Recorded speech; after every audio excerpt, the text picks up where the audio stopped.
అందరికి ఈరోజు నేను బీరకాయ కర్రీ చేస్తున్నాను అనమాట. ఎలా ప్రిపేర్ చేయాలో చూపిస్తా చూడండి. ఫస్ట్ వచ్చి జీలకర్ర వేయాలి, తర్వాత ఉల్లిపాయ, పచ్చిమిరపకాయ, కరివేపాకు వేయాలి.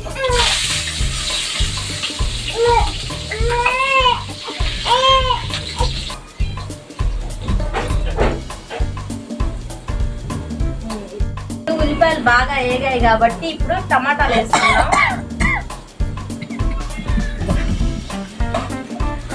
టమాటాలు బాగా మగ్గాలి. టమాటా కొద్దిగా మగ్గాక బీరకాయ వేసేసుకోవాలి. బీరకాయ కూడా బాగా కలపాలి. ఇప్పుడు ఇది మగ్గేదాకా మనం కల్లుప్పు వేసుకోవాలన్నమాట. కల్లుప్పు వేయాలి, అది కూడా బాగా కలపాలి. కల్లుప్పు వేసాక మగ్గాక కొంచెం కారం వేసుకుందాం. కారంతో పాటు పసుపు కూడా వేసుకోండి ఒకేసారి. దీన్ని బాగా కలుపుకోండి.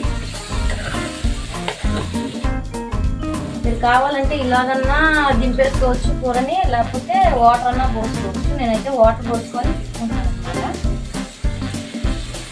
కొన్ని వాటర్ అయితే పోసుకోండి.